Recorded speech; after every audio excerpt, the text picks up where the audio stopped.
Sebelum mendengarkan sejarah dari Pura Melanting, ada baiknya kalian dukung channel ini dengan cara klik tombol like dan subscribe terlebih dahulu. Terima kasih.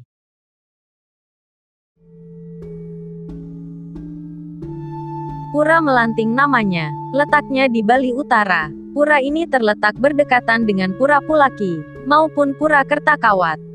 Secara administratif, Pura Melanting terletak di Desa Banyupoh, Kecamatan Grogak, Buleleng. Ciri khas dari pura ini yakni bisa dilihat dari gapuranya. Gapura pura ini berbentuk melengkung yang di atasnya berisi hiasan yang mirip seperti kayonan dalam wayang. Juga ada beberapa anak tangga yang mesti dilewati sebelum pemedek sampai di areal tengah pura. Selain itu, yang mencolok, beberapa pelinggih di dalam pura juga dicat dengan warna hijau yang dipadukan dengan warna prada. Konon, keberadaan pura ini terkait dengan kedatangan Dang Hyang Nirarta atau pedanda sakti Wawurauh yang datang ke Bali dari Jawa. Dikisahkan, Dang Hyang Nirarta datang ke Bali bersama sang istri, Dang Hyang Biang Ketut atau Dang Hyang Biang Patni Keniten yang berasal dari Belambangan.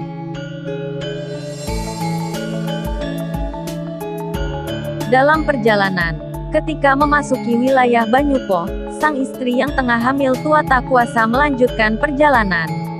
Ida merasa bahwa kakinya nyeri, ngilu dan bahkan tak bisa digerakkan.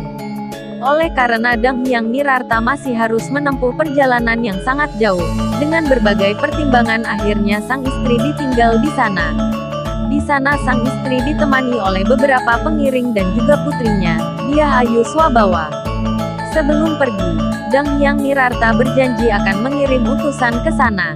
Di tempat itu, Dang Hyang Biang Patni Keniten bersama pengikutnya membangun sebuah pemukiman, membuka sawah dan juga ladang serta memberikan ilmu kepada masyarakat di sekitarnya. Hingga akhirnya Ida melahirkan seorang anak lelaki bernama Bagus Bajra. Nama ini diberikan sesuai dengan permintaan Dang Hyang Nirarta.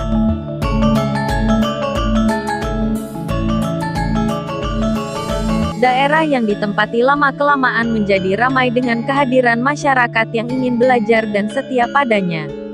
Bahkan, Dang Hyang Biang Patni Keniten juga disebut sebagai Empu Biang, yang bermakna ibu dari masyarakat yang ada di sana. Dyah Ayu Swabawa tumbuh menjadi orang yang cerdas terutama dalam ilmu berdagang. Nasihat yang diberikan salah satunya memikat pembeli dengan membantu dalam memilih barang-barang yang mau dibeli. Karena daerah tersebut kemudian ramai dikunjungi oleh saudagar, maka perlahan berubah menjadi pusat perdagangan. Akan tetapi, Dyah Ayu Swabawa selalu menantikan utusan sang ayah datang ke tempatnya. Bahkan ia selalu naik ke pohon dan bergelantungan berharap dari atas pohon bisa melihat kedatangan utusan ayahnya. Oleh masyarakat di sana diberi nama Dyah Ayu Melanting. Warga setempat juga sering memohon nasihat dan pertolongan pada Dang Hyang Biang Patni Keniten sehingga Ida diberi nama Empu Alaki, atau orang yang arif dan bersuami.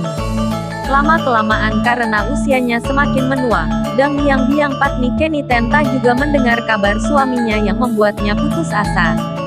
Sambil menangis di depan tempat pemujaan, Ida memohon agar dirinya bersama seluruh warga diizinkan menunggu hingga nanti.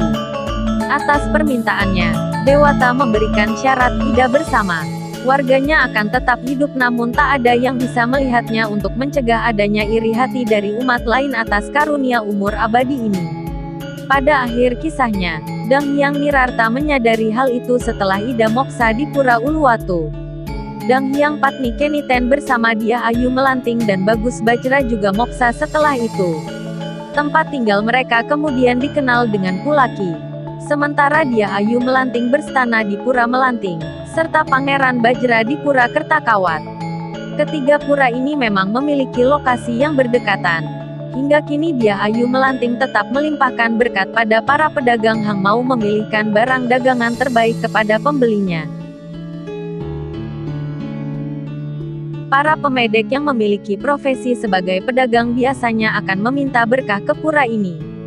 Para pedagang biasanya membawa Daksina Lingga ke pura ini untuk didoakan. Daksina Lingga tersebut yang merupakan simbol Dyah Ayu Melanting akan diletakkan di pelangkiran pedagangan.